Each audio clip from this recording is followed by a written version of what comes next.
नमस्कार दोस्तों, स्वागत है आपका अपने YouTube चैनल FM ज्ञान पे, जहां पर हम और आप financial and money related video पे बात करते हैं। और आज के फाइनेंशियल ज्ञान में बात करने वाले यस बैंक में क्या करना है, एक छोटा सा एनालिसिस समझेंगे और पिछले टर्म की जो जर्नी है और एसएमबीसी की डील और सारी चीजों को यहाँ पर एक विश्लेषण करेंगे।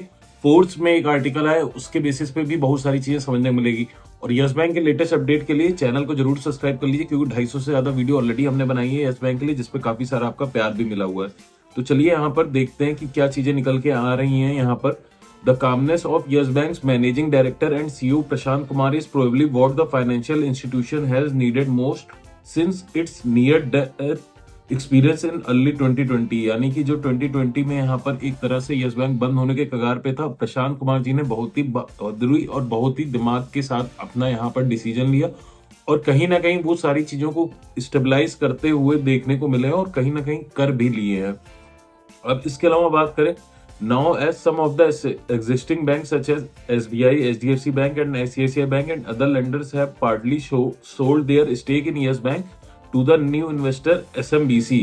और SMBC की जो यहाँ पर स्टेक होल्डिंग हो चुकी है वो हो चुकी है 24.22% के करीब पे। तो ये एक नया चैप्टर है, आप एक तरह से कह सकते हो बैंक में, यहाँ पर जो कि इंडिया का 6th लार्जेस्ट बैंक है एसेट बाय साइज के हिसाब से।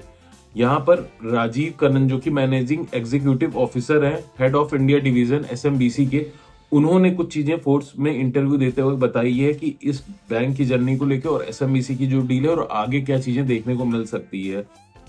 अगर उनके हिसाब से देखें तो यहाँ पर एसबीआई अभी भी 10.8% स्टेक होल्ड करता है और यहाँ पर उसमें उनका एक रिप्रेजेंटेटिव रहेगा बोर्ड में भी। इसके अलावा अगर हम देखते हैं तो ये सबसे बड़ी चीज जो है वो यहाँ पर उन्होंने ये कहा है कि ये जितने भी बैंक है या एसबीआई बैंक है और जो भी बैंक थे वो कोई लॉन्ग टर्म या हमेशा के लिए इन्वेस्टमेंट के पर्पज से नहीं आए थे। उनका डिसीजन बस इसके लिए था कि बैंक को मतलब बंद होने के कगार से बचाना और कहीं ना कहीं एक स्टेबलाइज पोजीशन पे लेके जाना है, जो कि बहुत अच्छे से हुआ है चीजें। और उसी के बाद जब ये चीजें देखने को मिली है तब यहाँ पर एग्जिट और सारी चीजें हो रही हैं और एसएमबीसी ने यहाँ पर एंट्री करी है, जो कि एक बहुत बड़ा डील आप कह सकते हैं। और ऑलरेडी यहाँ पर और सारे बैंक इधर उधर अलग कंट्रीज में इन्वेस्टमेंट कर रहे हैं। अगर हम बात करें historically, no foreign bank had picked up such a large stake in an Indian bank. यानी कि अगर कोई फॉरेन बैंक की बात करें, इंडियन बैंकिंग सेक्टर में अभी तक इतना लार्ज स्केल इन्वेस्टमेंट नहीं हुआ है। हालांकि कुछ जगह पर चीजें ऑलरेडी हुई हैं और आने वाले टाइम में होने वाली भी हैं। जैसे कि अगर हम बात करें, Singapore based DBS bank which acquired and merged the troubled Lakshmi Vilas Bank into its DBS Indian subsidiary. Now, a few weeks since the SMBC Yes Bank deal, Dubai-based Emirates NBD Bank has approved plans to take a controlling stake in India's RBL Bank। यानी कि अब यहाँ पर Dubai का एक जो bank है वो भी यहाँ पर अप्रूव्ड होने वाले चांसेस हैं इंडिया के आरबीएल बैंक में स्टेक को एक्वायर करने के लिए।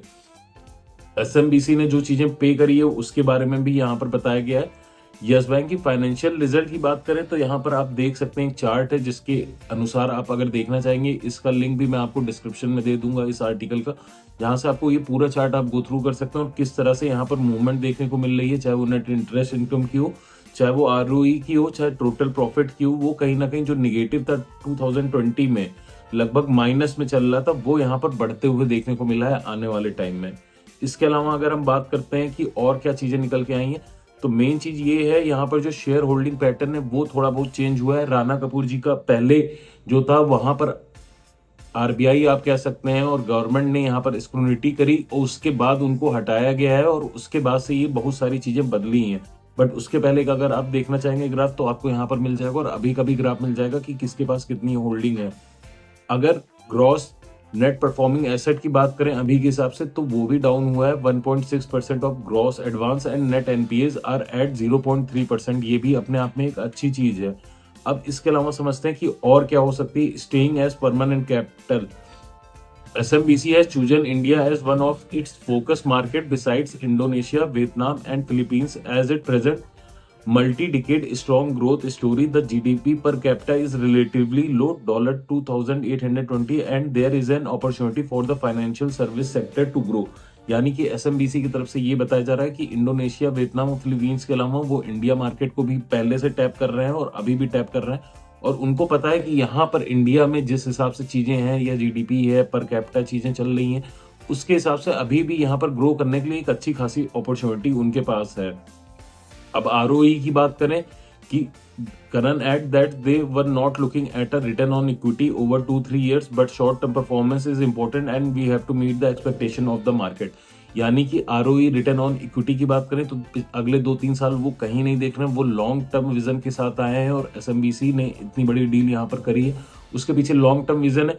बट उनका यहाँ पर ये भी कहना है कि शॉर्ट टर्म में भी परफॉर्मेंस उनको देना होगा, अदरवाइज मार्केट में पैनिक हो सकता है। तो मतलब आप ये समझ सकते हैं कि आने वाले कुछ टाइम में यहाँ पर यस बैंक में एक अच्छा खासा आपको अपर सर्किट देखने को मिल सकता है और जिस लेवल की हम लोग बात कर रहे थे 25 से 27 तक जाने का, वो भी अगले कुछ महीनों में देखने को मिलेगा। बट करंट लेवल पे हमारी बाइंग की रिकमेंडेशन नहीं है, हमारी 18 से 20 के लेवल पे रहती है। बाकी वो भी आप अपने फाइनेंशियल एडवाइजर से कंसल्ट करके ही बाय करिए। अभी जो लोग होल्ड करके रख रहे हैं वो पैनिक करके सेल ना करें, क्योंकि थोड़ा बहुत फ्लक्चुएशन होता है, अभी होल्ड करके ही रखें। उम्मीद है वीडियो पसंद आई होगी। इसके अलावा कोई क्वेरी तो कमेंट करके जरूर बताएं।